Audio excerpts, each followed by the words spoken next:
Hello student. अभी हम लोगों का जो इससे पहले का क्लास था बेटा वो आइसोकोरिक का था। जैसे हम लोगों ने पढ़ा था ना थर्मोडायनेमिक्स प्रोसेस में कितने प्रोसेस हमें पढ़ना है।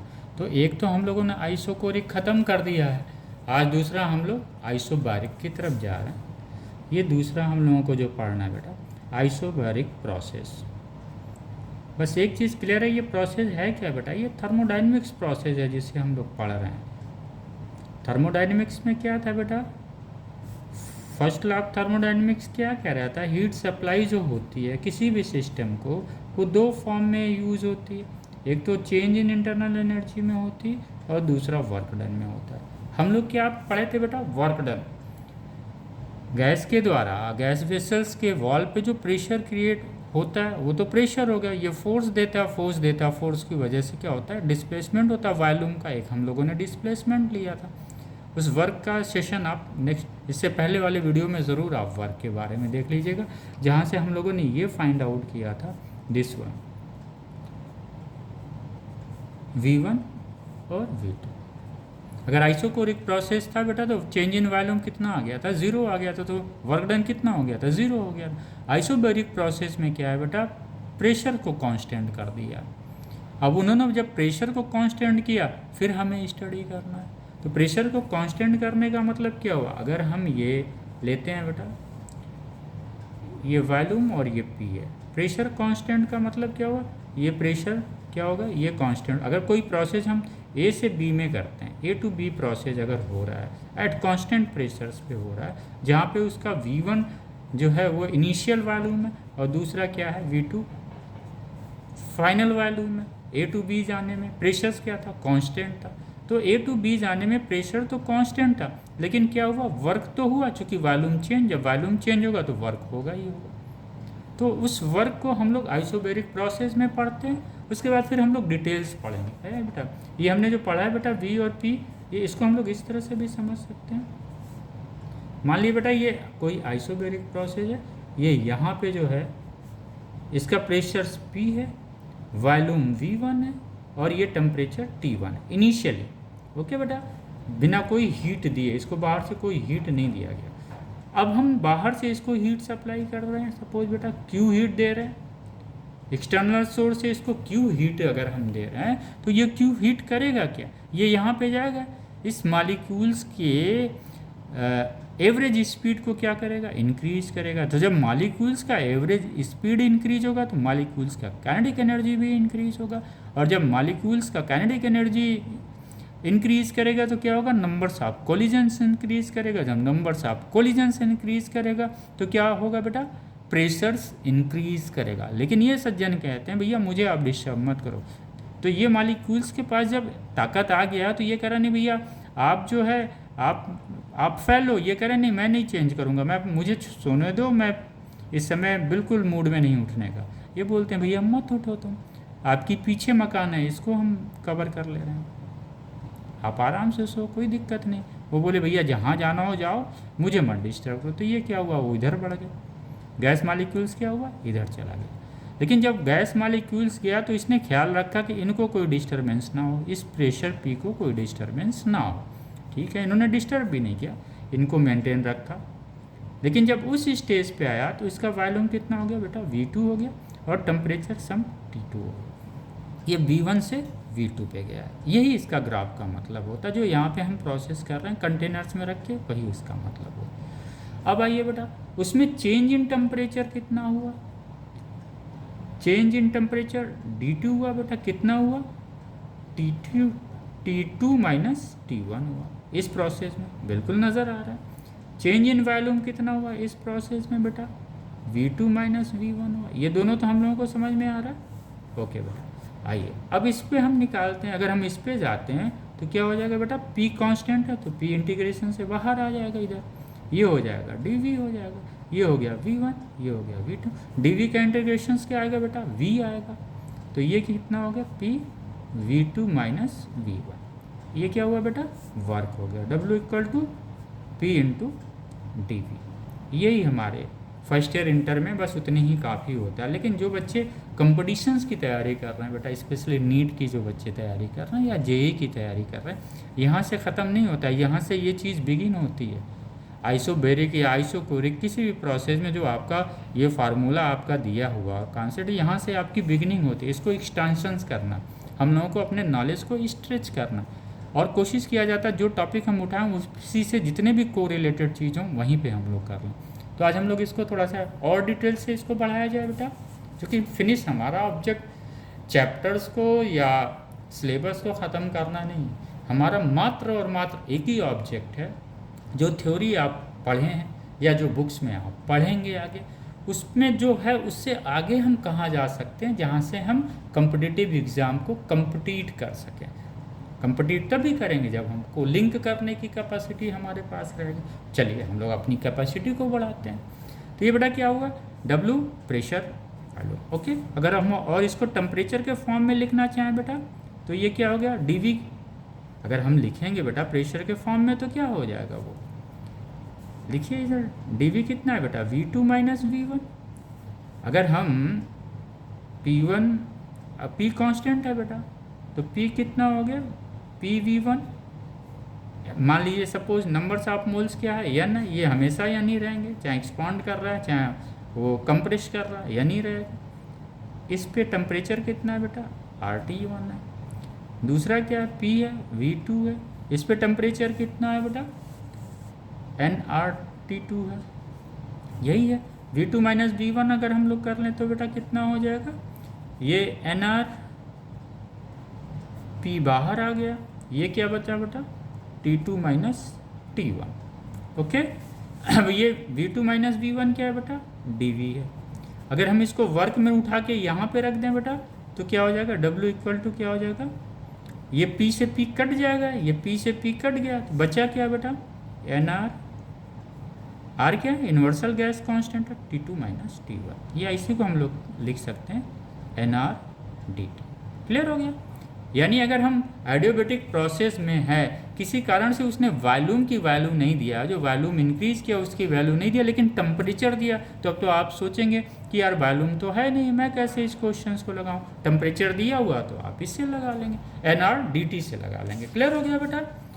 आइए इसको थोड़ा सा और अब हम लोग को रिलेट करते हैं। बात वर्क की ही नहीं है बेटा, और उससे क्या क्या हम ले सकते हैं वो जानने की कोशिश करते हैं। nR dt बेटा, ओके। ये हो गया वर्क किसके में, आइसोबैरिक प्रोसेस में। यहाँ तक क्लियर हो गया, बिल्कुल क्लियर हो गया। आइए बेटा थोड़ा सा इसको हम लोग आइसोकोरिक प्रोसेस से को लिंक करने की कोशिश किया जाए, करें, ओके। ये बेटा मान के चलिए ये कोई वेसल्स कंटेनर है जो क्या कर रहा है, आइसोकोरिक प्रोसेस को फॉलो कर रहा है। यहाँ पे लिख दें बेटा, ये आइसोकोरिक प्रोसेस को फॉलो कर रहा है, आइसोकोरिक प्रोसेस को, ओके। और यही वेसल सेम वेसल्स है, उसमें हम 1 बाई 1 करके स्टडी करेंगे, आगे इसकी स्टडी करेंगे। कंटेनर सेम है बेटा, कंटेनर्स में कोई चेंजेस नहीं है, सेम वॉल्यूम का कंटेनर, सेम कैपेसिटी है कंटेनर की, वो ठीक है। वो थोड़ा सा इधर पतला आपको नज़र आ रहा है, बट कैपेसिटी आप बोथ का वॉल्यूम सेम है, सेम ही कंटेनर है वो। ये है आइसोबारिक, ये दो है बेटा, इसकी हम लोग स्टडी करते हैं। ये यहाँ पे जो ये इनिशियल था विदाउट हीट, तो इसका वॉल्यूम कितना था बेटा, V था। टेम्परेचर मान लीजिए इसका प्रेशर P1 था, टेम्परेचर उसका T1 था। Same gas same numbers of moles यहाँ पे है, same numbers of moles, same gas, तो इसका भी क्या हो जाएगा बेटा, वॉल्यूम यहाँ पे यही रहेगा P1, और ये आपका हो गया T1। यानी यहाँ पे इस पोजीशन A पे उसका जो थर्मोडायनेमिक स्टेट है जो आइसोकोरिक में है, वही आइसोबारिक। अभी हम स्टडी नहीं कर रहे हैं बेटा, हमने सिर्फ स्टेट को माना लिया, यहाँ पे कोई हीट ना इसमें दे रहा है ना इसमें दे रहा है, ओके। अब हम क्या कर रहे हैं बेटा, समझ में आ गया। अब हम क्या कर रहे हैं, इसको कुछ हीट दे रहे हैं, क्या दे रहे हैं, इतना हीट दे रहे हैं कि इसका टेम्परेचर जो है T1 से T2 पे चला जाए। कितना हीट दे रहे हैं बेटा, T1 से T2 पे, क्योंकि यहाँ पे टेम्परेचर इस कंटेनर्स में जो गैस रखा, कंटेनर बेटा दोनों सेम है, दोनों की कैपेसिटी सेम है, दोनों में सेम गैस फिलअप है, दोनों में सेम नंबर्स ऑफ मोल्स हैं गैस का। तो यहाँ पे तो जो ए पे इसका जो थर्मोडायनेमिक स्टेट है बेटा, वही यहाँ पे भी उसका थर्मोडायनेमिक स्टेट है। अगर वो T1 टेम्परेचर यहाँ पे है बेटा, अगर T1 टेम्परेचर यहाँ तो T1 टेम्परेचर यहाँ पे होगा। अगर T1 टेम्परेचर यहाँ पे है बेटा, तो इसकी इंटरनल एनर्जी किस पे डिपेंड करती है बेटा? इंटरनल एनर्जी किस पे डिपेंड करती है? टेम्परेचर पे डिपेंड करती है। तो यहाँ पे क्या हो गया बेटा? U1 हो गया। इंटरनल एनर्जी भी क्या हो गया? U1 हो गया। जब ये टेम्परेचर T2 पे गया, इसकी इंटरनल एनर्जी क्या हो? टेम्परेचर बढ़ा तो इसकी भी इंटरनल एनर्जी बढ़ गई। कितना हो गया बेटा? U2 हो गया। अब क्या करते हैं? अब हम लोग गैस देते हैं बेटा। जब हमने इसको Q डैश गैस दिया, जो हम हीट सप्लाई कर रहे हैं, इन दोनों को स्टडी करते वक्त बेटा बस एक चीज़ ध्यान रखना, जो हीट हम सप्लाई कर रहे हैं वो इतनी क्वांटिटी में हीट दे रहे हैं कि दोनों में जो चेंज इन टेम्परेचर है वो सेम है। इस कॉन्सेप्ट्स को दिमाग में रखेंगे तभी कंपटीशंस के सवाल हिलेंगे हमसे। क्लियर हो गया बेटा? यानी जो हम ये हीट दे रहे हैं, ये इतने हीट दे रहे हैं जो दोनों के टेम्परेचर डिफरेंस को सेम रखे। तो यहाँ पे हमने कुछ हीट Q डैश दिया, जिससे वो T1 से कहाँ पे चला गया? T2 चला गया। पहला स्टेट तो इसका ये था थर्मोडायनेमिक का, लेकिन चूंकि T2 चेंज हो गया, P2 भी चेंज हो गया। वॉल्यूम तो सेम है यहाँ पे ना बेटा, वॉल्यूम तो नहीं चेंज हुआ। ठीक है, तो हमने Q डैश हीट दिया, तो इस Q डैश हीट में जो हम लोगों ने पढ़ा था बेटा, क्या पढ़ा था? Directly proportional to the change in temperature. और क्या पढ़ा था बेटा? नंबर्स ऑफ मोल्स गैस में पढ़ा था। सॉलिड में और लिक्विड्स में, सॉलिड में क्या पढ़ा था बेटा? Directly proportional to the mass. तो ये बेटा हम लोगों ने पढ़ा था dt। और जहाँ पे dt क्या है बेटा? dt क्या है? ये T2 माइनस T1। यहीं पे आपको ध्यान देना, तब आप इन दोनों के रिलेशंस को बेहतर को रिलेट कर पाएंगे बेटा। राइट, इसको हम लोग ऐसे कर ले। ओके, आइए बेटा, इसको Q डैश हीट दिया हम लोगों ने, ये आ गया, कोई बात नहीं। ये तो हम लोगों ने सिंपल जो है स्पेसिफिक हीट का जो हम लोगों ने पढ़ा हुआ था, यही ना पढ़ा होता। किसी भी ऑब्जेक्ट को अगर हम हीट देते हैं तो वो directly proportional to the mass होता है। फिर वही हीट जो है, जो हीट सप्लाई हो, कितना होता है? Directly proportional to the change in temperature. अगर चेंज इन टेम्परेचर बढ़ेगा तो हीट की सप्लाई बढ़ेगी। अगर मास बड़ा होगा, बॉडी बड़ी होगी, तो उसे हीट की सप्लाई अधिक करनी पड़ेगी। तो ये क्लियर हो गया बेटा? ओके, कोई डाउट? कोई डाउट नहीं। आइए, फिर ये कह रहे हैं उतने ही सेम टेम्परेचर में चेंज इन टेम्परेचर यहाँ पे भी सेम आना चाहिए। ठीक है, हमने मान लिया कोई हीट इनको Q दे दिया। क्या हीट दिया बेटा? Q हीट दे दिया। यहाँ Q डैश दिया था। अब आप पूछेंगे सर यहाँ Q डैश क्यों दिया, यहाँ Q क्यों दिया? अभी हम लोग क्लियर, यहीं से क्लियर हो जाएगा बेटा। अब जब हमने इसको Q डैश हीट दिया तो इसकी इनिशियल जो है टेम्परेचर कितना है बेटा? T1 है। जब हम इसको हीट दिए तो ये बोलते हैं भैया आप मेरे जो है ये आइसोबारिक में क्या है, यहाँ पे V1 है बेटा, यहाँ पे V1 है, P कांस्टेंट है। ओके, P कांस्टेंट है। तो जब हम यहाँ पे इन्होंने हीट दिया तो सेम प्रोसेस यहाँ भी शुरू हो गया। इसकी जो है मॉलिक्यूल्स की वेलोसिटी बढ़ गई, वेलोसिटी बढ़ गई तो काइनेटिक एनर्जी बढ़ गया, काइनेटिक एनर्जी बढ़ गया तो फिर क्या हुआ बेटा? इसका जो है नंबर्स ऑफ कोलिजन्स बढ़ गया। जब नंबर्स ऑफ फ्रिक्वेंसी कोलिजन्स की बढ़ी, उसकी वजह से क्या हुआ बेटा? एक प्रेशर जनरेट हुआ। लेकिन वो कहते नहीं भैया मुझे आप डिस्टर्ब मत करो, तो इन्होंने कहा बिल्कुल नहीं डिस्टर्ब करेंगे। वो कहते हैं हम एक्सपांड कर जाते हैं, तो वो एक्सपांड करके यहाँ पे आ गया, इसका वॉल्यूम चेंज हो गया, लेकिन प्रेशर बेटा क्या था? सेम था। यहाँ V1 था, यहाँ पे V2 था, और यहाँ पे ये क्या हो गया? T2 हो गया। यानी सेम टेम्परेचर जो आपने आइसोकोरिक में जहाँ पे लाके टेम्परेचर छोड़ा था Q डैश हीट की वजह से, यही टेम्परेचर यहाँ पे भी T2 हो गया है बेटा। ठीक, तो यहाँ पे U1 हो गया, यहाँ पे चेंज इन इंटरनल एनर्जी। आप देख रहे हैं दोनों जगह चेंज इन टेम्परेचर क्या है बेटा? सेम है। टेम्परेचर क्या है? दोनों जगह सेम है। अगर हम इसको लिखते हैं तो फिर हमारे पास ये आ जाएगा NCP dt, यही ना है NCP dt। क्लियर हो गया? जहाँ पे dt क्या है? अगेन dt क्या है बेटा? T2 minus T1। यानी अगर इस तरह से क्वेश्चन आए आइसोकोरिक और आइसोबारिक दोनों का हो, या सीपी या सीवी दिया हो, या सीवी दिया हो सीपी की वैल्यू पता करते हो, तो फिर हमें क्या करना बेटा, आइसोकोरिक प्रोसेस में हम लोगों को पता है क्यू डैश हीट जो हम लोग देते हैं डी यू प्लस डब्ल्यू, यही ना हम लोगों ने पढ़ा फर्स्ट लॉ ऑफ थर्मोडायनेमिक्स में।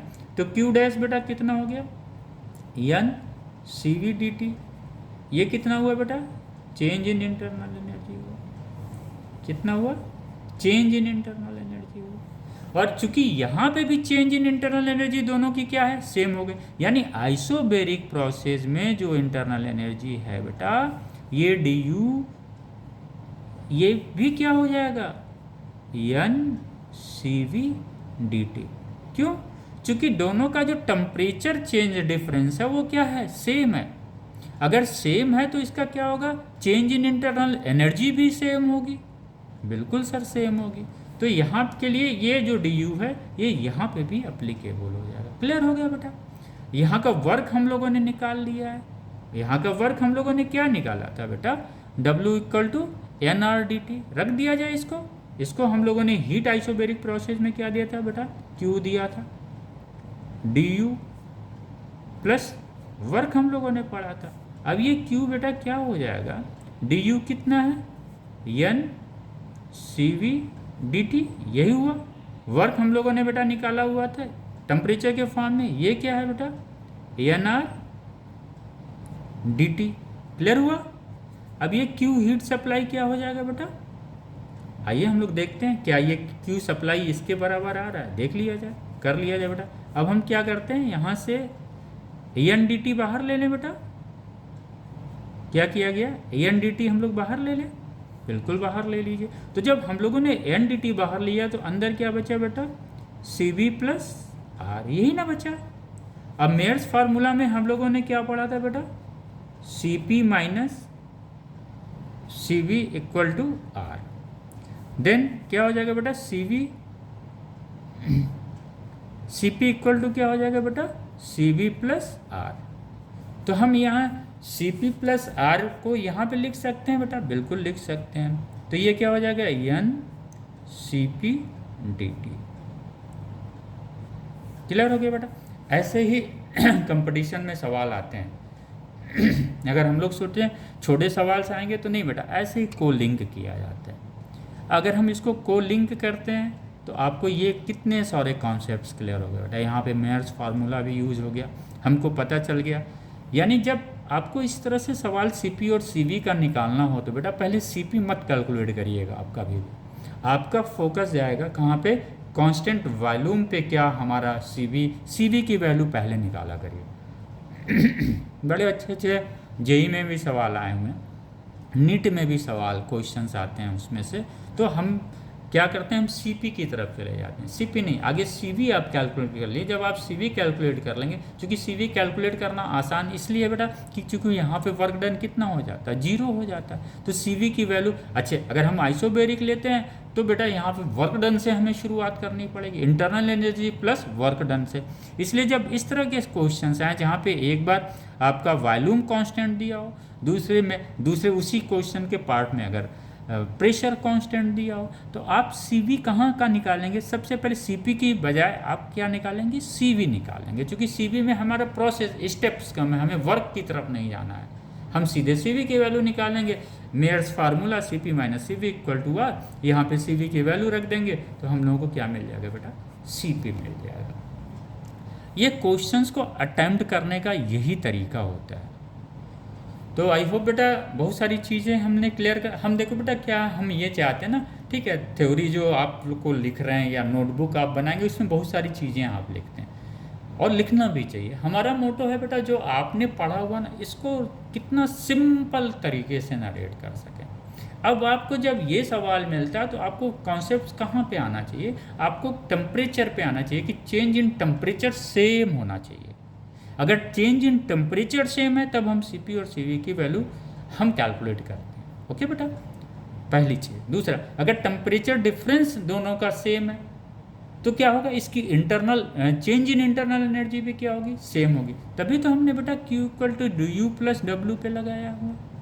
ये इंटरनल एनर्जी जो यहाँ पे थी बेटा, ये जो इंटरनल एनर्जी यहाँ पे थी और जो इंटरनल एनर्जी यहाँ पे मिली हमको, U1 यहाँ पे था, U2 यहाँ पे था, यहाँ पे भी यही चीज़ था, U1 U2। तो इनका जो, चूँकि हमने क्या देखा था कि जो T1 टेम्परेचर सेम टेम्परेचर में पहले सेम गैस थे जिसके नंबर्स ऑफ मॉलिक्यूल सेम थे before giving the heat supply, लेकिन जब हमने हीट सप्लाई किया उसके बाद चेंजेज आया।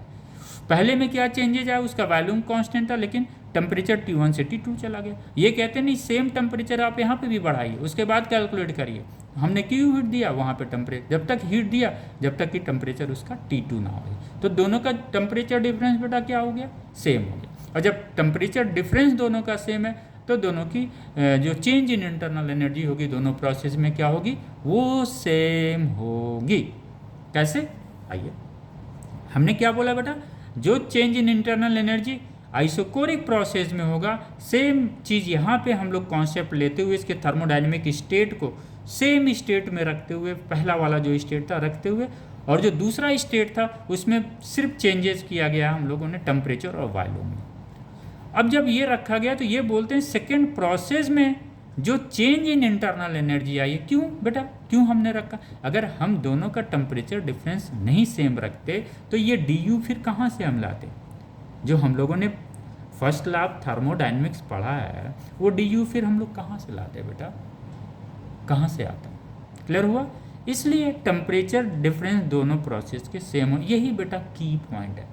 यानी जो ये डी आया है, ये डी कहाँ पे हम लोगों ने लिया था बेटा, ये आइसोबेरिक प्रोसेस के लिए हमने ये लगाया हुआ था। किसके लिए लगाया था, आइसोबेरिक प्रोसेस के लिए लगाया था यहाँ पे। और यहाँ पे जो लगाया था हमने वो भी फर्स्ट लॉ ऑफ थर्मोडायनेमिक्स लगाया था, लेकिन वहाँ पे वर्क डन जीरो हो गया था। तो ये जो वर्क डन जब यहाँ पे जीरो होता, जो आइसोकोरिक प्रोसेस में जो चेंज इन इंटरनल एनर्जी है, यही आइसोबेरिक प्रोसेस में भी चेंज इन इंटरनल एनर्जी हमें लाना था।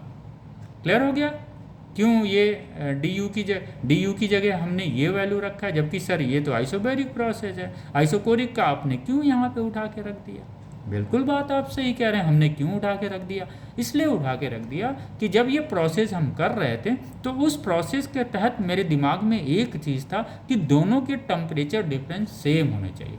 आइसोकोरिक प्रोसेस में जो चेंज इन टेम्परेचर आ रहा वही चेंज इन टेम्परेचर आइसोबेरिक में आना चाहिए। क्यों, इसकी वजह से चेंज इन इंटरनल एनर्जी जो आइसोकोरिक में आएगा वही change in internal energy isobaric process में आएगा, इसलिए ये ज़रूरी था। हमको लग रहा है बेटा कुछ कॉन्सेप्ट्स हम लोगों के क्लियर हो गए होंगे। और इसी से बेटा हम लोगों ने मेयर्स फार्मूला जब प्रूव किया था तो यही पैटर्न है, यहीं से आपने मेयर फार्मूला भी निकाल लिया, यहीं से तो निकल गया बेटा। अगर हम ये क्यू की जगह ये क्यू की जगह अगर हम ये वैल्यू रख दें तो हमारा मेयर फार्मूला आ गया। नंबर्स ऑफ मोल्स अगर 1 रख लें कैसे आएगा सर बताइए, नंबर्स ऑफ मोल्स या सपोज बेटा हमने 1 मान लिया। देखिए यहीं पे मैं फिर आपको मेयर्स फार्मूला की तरफ ये क्यू की वैल्यू बेटा क्या है, CP/dt है, बिल्कुल सर है। आइए du की वैल्यू बेटा क्या है, CV/dt है, बिल्कुल है। इसकी बेटा वैल्यू क्या है, अगर n हमने मान लिया तो प्लस n = 1 है तो ये क्या हो गया बेटा R/dt हो। ये dt से dt कट गया बेटा, कट गया ना, तो ये CP इधर आ गया, CP - CV = R। What exactly it is the mayor formula जो हम लोगों ने प्रूव किया हुआ। लेकिन इसको बेटा हमें फार्मूला प्रूव करना नहीं ज़रूरी है, ज़रूरी है कि हम इस कॉन्सेप्ट को कैसे समझें। तो एक बार फिर इंटर फर्स्ट ईयर में जनरली आता है प्रूव द मेयर फार्मूला, तो आप इसको इस प्रोसेस से प्रूव कर लेंगे। लेकिन बेटा कॉन्सेप्ट दिमाग में ज़रूर रहना चाहिए कि isochoric process same gas same numbers of moles, isochoric process में पहले विदाउट सप्लाइंग द हीट जो थर्मोडायनेमिक स्टेट है दोनों का सेम होना चाहिए बेटा। ओके, क्लियर हो गया, दोनों का क्या होना चाहिए, सेम होना चाहिए। दूसरा, जब दूसरा थर्मोडायनेमिक स्टेट होता है आइसोकोरिक प्रोसेस में तो ये जो टेम्परेचर इंक्रीज करता है थर्मोडायनेमिक स्टेट का जो सेकेंड स्टेट होता है आइसोकोरिक प्रोसेस में, उसका टेम्परेचर आइसोबेरिक प्रोसेस का जो सेकेंड स्टेट आएगा वो दोनों बराबर होना चाहिए, तभी चेंज इन टेम्परेचर दोनों में सेम आएगा। कॉन्सेप्ट बेटा दिमाग में सिर्फ इतना ही आपको रखना है। अगर ऐसे ही फिजिक्स पढ़ा जाता है, इतना रख लिया आपने, आपने मैथ्स फार्मूला भी रख लिया, जो कम्पिटिटिव में एग्ज़ाम आते हैं उसको ले लिया। एग्ज़ाम में बेटा आगे हमें CV निकालना चाहिए, फिर हम CP की तरफ जाना चाहिए। क्यों? उसके लिए मैंने आपसे डिस्कस कर लिया। तो ये बेटा ऑल अबाउट द क्लासेज है आज का, और मुझे लगता है इस तरह से बेटा आप लोगों को भी रिसीव हो रहा होगा।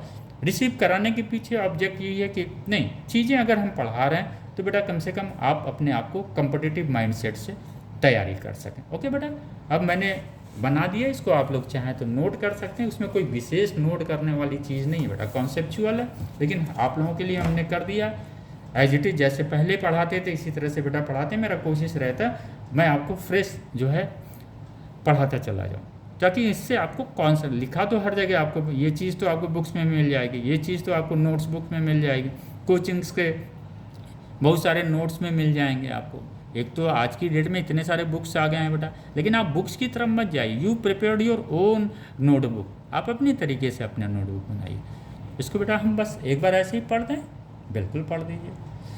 आइए बेटा, work done by A system isobaric process में सेम चीज़ था जो हम लोगों ने बोला था। यहाँ पे पहले स्टेज में गैस था, यहाँ पे जबकि बिफोर सप्लाइंग द हीट इसकी स्थिति क्या थी, यहाँ पे प्रेशर P था, V1 था, और इसका टेम्परेचर क्या था, T1 था। इन्होंने क्या बोला कि बेटा एक बाहर से हीट सप्लाई दिया इन्होंने बोला हुआ था प्रेशर मेरा कांस्टेंट होना चाहिए, इन्होंने बोला प्रेशर कांस्टेंट रहेगा। वॉल्यूम क्या हुआ, बढ़ गया।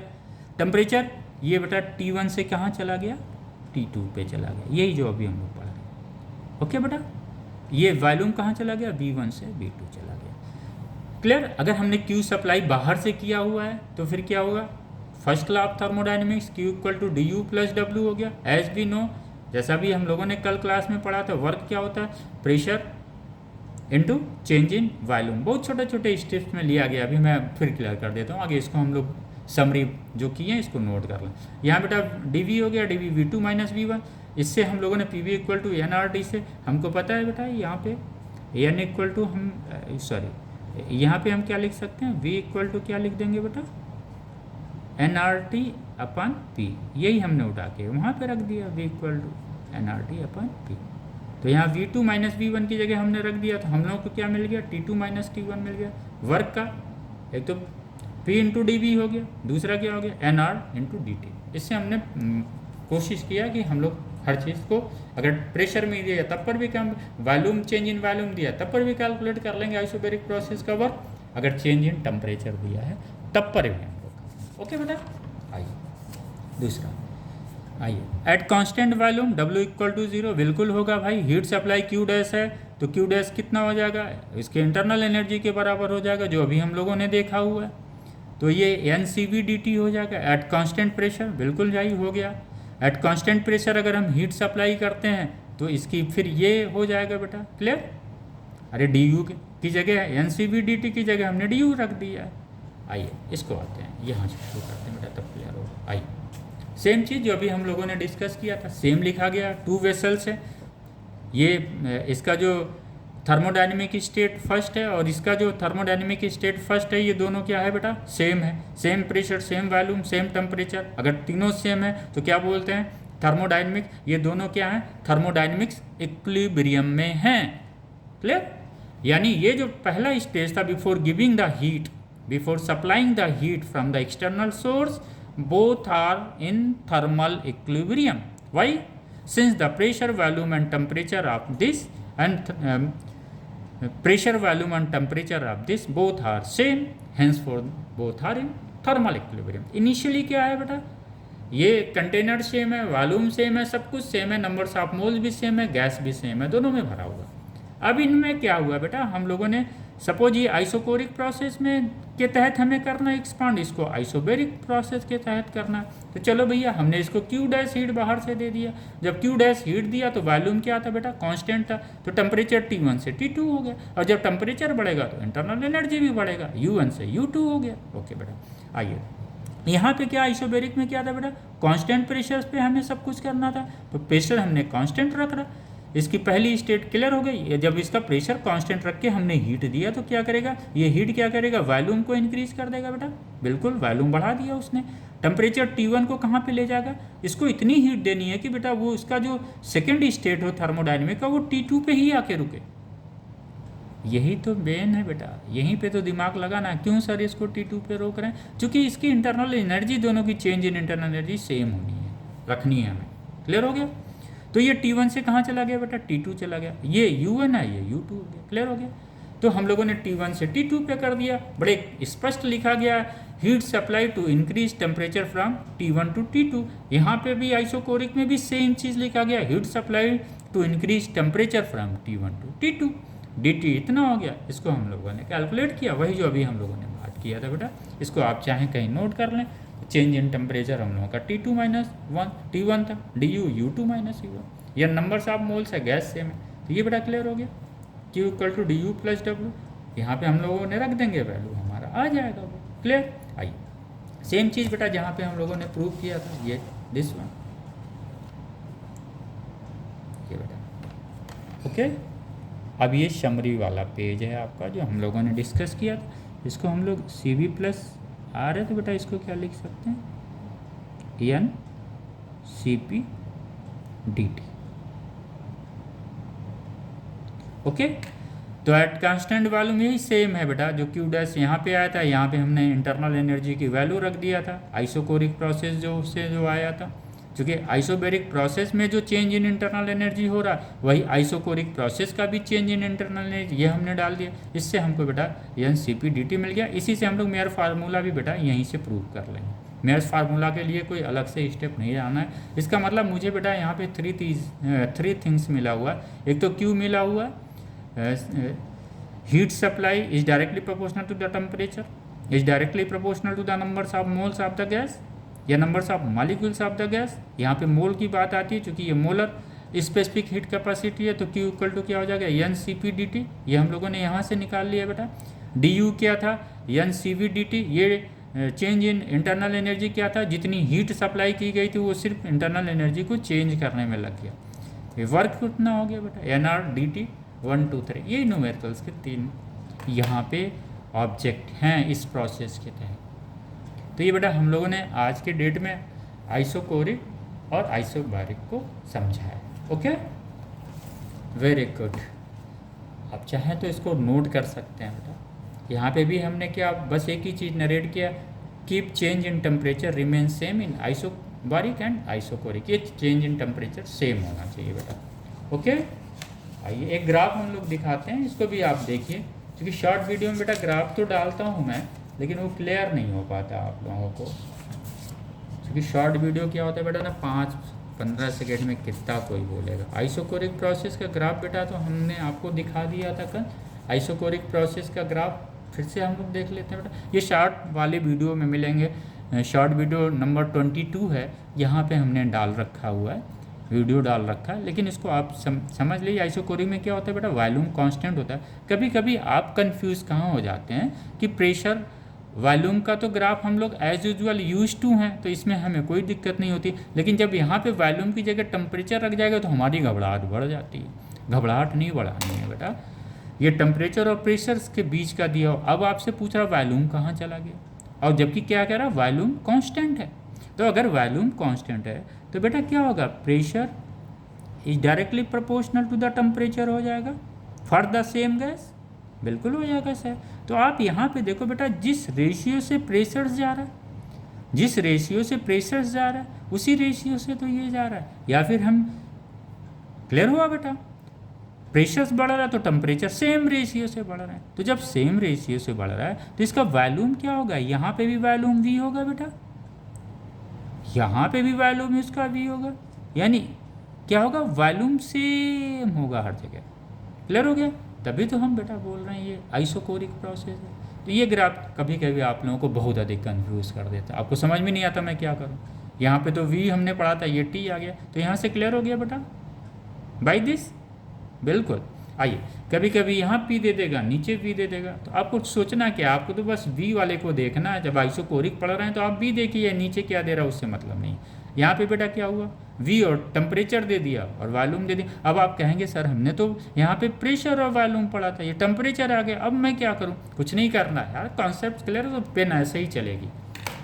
ओके बेटा, मैंने क्या बोला था, जब आपके कॉन्सेप्ट्स क्लियर होंगे ना बेटा, तो आपके वर्ड्स फ्लो में निकलेंगे, और जब आपके कॉन्सेप्ट्स क्लियर होंगे तो आपका पेन रुकेगा नहीं, पेन भी बहुत फ्लो में चलेगा। फिजिक्स क्या कहता है, मुझे आप कॉन्सेप्चुअल स्टडी करो आगे।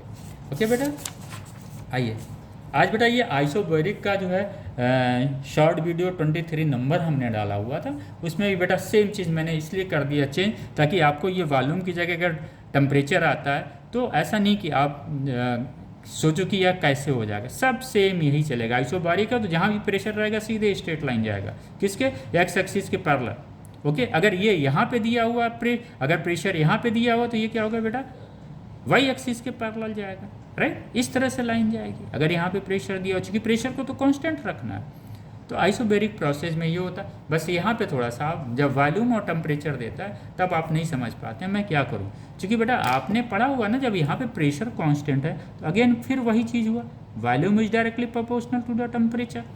ओके, तो ये दोनों क्या होगा, एक अगर जितना रेशियो में ये आप बढ़ रहा है उसी रेशियो में ये बढ़ रहा है, यानी यहाँ पे जो वॉल्यूम होगा वही वॉल्यूम यहाँ, सॉरी, जो प्रेशर यहाँ पे होगा बेटा यही प्रेशर उसका यहाँ पे होगा, जो प्रेशर से यहाँ होगा वही प्रेशर, यही चीज़ दिखाने की कोशिश किया गया है।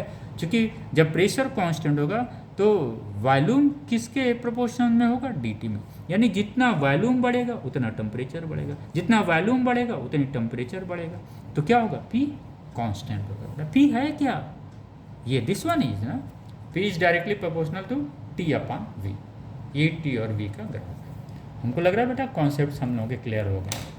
ऐसे ही बेटा फिजिक्स पढ़ा जाएगा। नेक्स्ट हम लोगों का जो क्लास होगा, देखिए बेटा आइसोबैरिक 2 मिनट का था, लेकिन हमने इसको जानबूझ के 37-40 मिनट्स खींचने की कोशिश किया, ताकि उसके बाद फिर आपको आइसोबैरिक में कोई कन्फ्यूजन्स ना हो कि यहाँ पे सर ये को रिलेट कैसे करें।